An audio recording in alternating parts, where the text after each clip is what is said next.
Here's a simple step-by-step guide to return an item on Amazon, even if you don't have the original box. On your computer, open Amazon and make sure you're signed in. At the top right, click Returns and Orders. This page shows every order you've placed.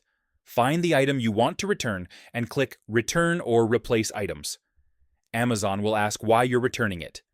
Choose the option that best fits your situation. Next, Amazon will show you the available return options. These may include UPS drop-off, Kohl's drop-off, Amazon Locker, UPS pickup. Some options don't require packaging at all, just hand the item to UPS or Kohl's, and they'll handle everything. If your selected return method requires a box, you can use any box. It doesn't have to be the original packaging. Just place the item inside, seal it, and attach the return label if Amazon provides one. After choosing your method, click Confirm your return. Amazon will give you a QR code or a printable label depending on your choice.